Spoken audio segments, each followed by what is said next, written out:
Hello guys, I'm here with the tag video today. This is the How I Read tag.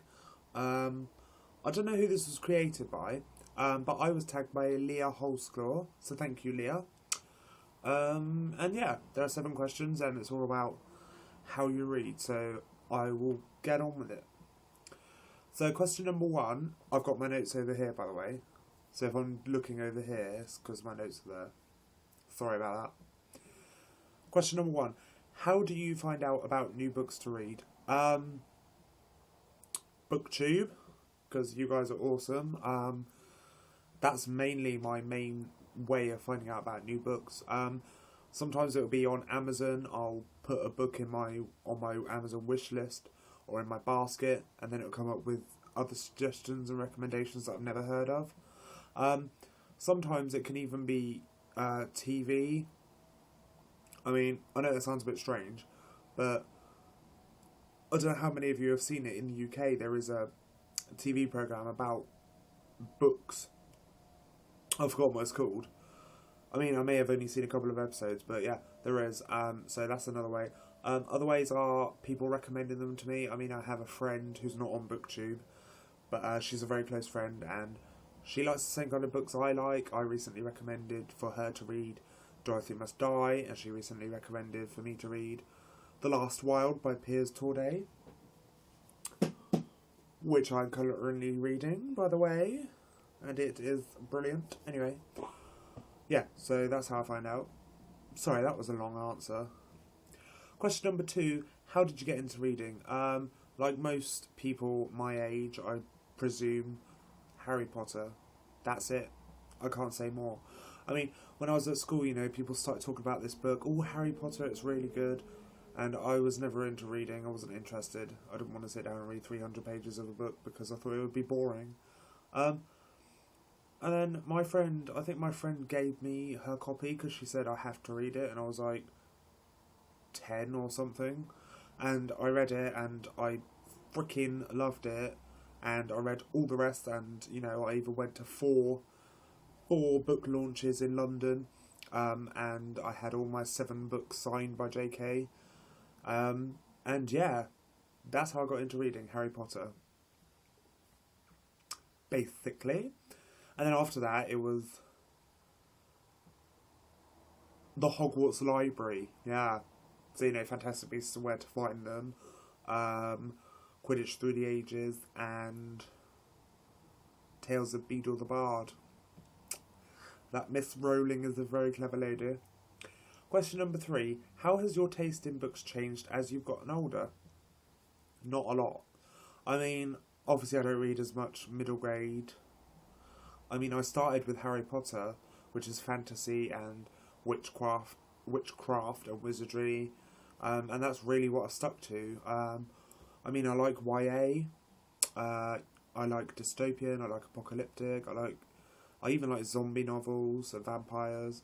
I like, my main bag, if you want to call it that, my main thing is sci-fi, science fiction. I freaking love it. If you haven't read a book called Meta Wars, Fight for the Future by Jeff Norton, I mean, it's a whole 4-book series. If you haven't read any of them, you need to get on that train. If you like science fiction, that is. It's not, some people don't, but I love it. That's my bag. That's my thing. Science fiction, horror, sci-fi, fantasy.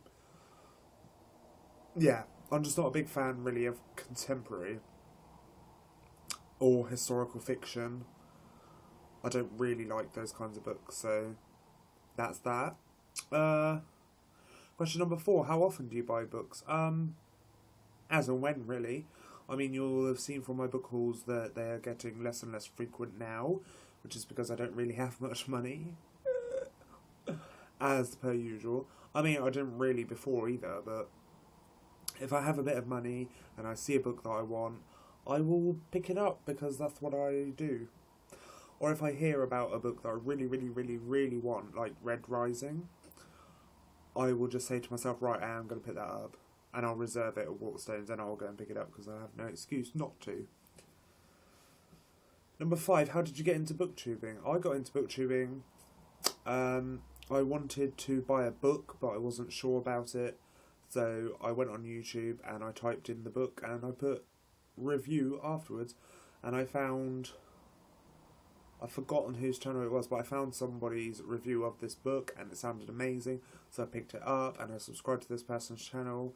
And then I kept getting recommendations for other similar channels. And that's how I got into booktubing. And at some point, I can't remember when, I just decided to set my camera up in my room, buy some books and show everyone, and that's how I got into booktubing. I mean, it's as simple as that. First of all, by watching videos, and then by having a go and loving it. And that's how I'm here today. Yeah. Number 6, how do you react when you don't like the end of a book? There's not been really many books that I haven't liked the ending of, per se. I mean, I might read something and go, hang on, that's not right. Or I might finish a book and go, oh, well, that didn't answer any of my questions. But I mean, I haven't really ever not liked the ending of a book. I mean, I recently read Where the Rock Splits the Sky by Philip Webb. I mean, I didn't like that book, full stop.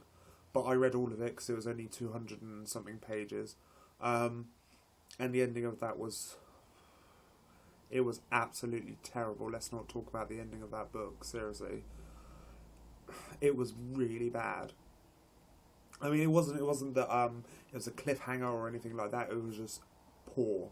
The writing just spiraled downhill for me at the end. It was horrible. But I don't really react that badly to the end of a book if I don't like it. I just go, ugh, really? Couldn't have tried harder? Really, Philip? Really, Mr. Webb? Yeah. And final question. How often have you taken a sneaky look at the back page of a book to see if it's a happy ending? The answer to that question is all the goddamn time. Yep, all the time. And it's a really bad habit and I shouldn't do it. But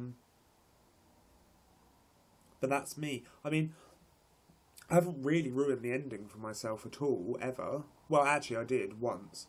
I can't remember what book it was, but I was on the bus going home and I was looking through the books I'd bought and I read the whole back page of one of these books and I was like, that was a massive cliffhanger. What have I just done? Yeah, but that's only really happened once. I mean, like, I don't do it as often now, but say with The Last Wild, I mean, I bought this quite a while ago, and then you just picked it up, and it is good so far. It is good. You should read it. Anyway, but yeah, sometimes like, I'll be flicking through, and then I just look at the last page, and I'm like, oh, crud. I mean, I haven't read the last page of this, because that would be terrible and a really bad idea. But it happens sometimes. I think as a reader, you get curious and you're like, it's not going to matter. And most of the time it doesn't matter for me. I mean, because by the time I've read the back page and then read the book anyway, because I read slowly, I'll have forgotten the ending. So I read it again and I'm like, oh yeah, that's what happened. It doesn't really ruin it for me. So yes, that is the How I Read tag. As I said, I was tagged by Leah Holsclaw, and you should all go check her out because she is fantastic and I love her and she's really good, and she's currently doing a lot of tags this week because she's been tagged a lot recently. I think she's doing my 10 tag. I'm not sure.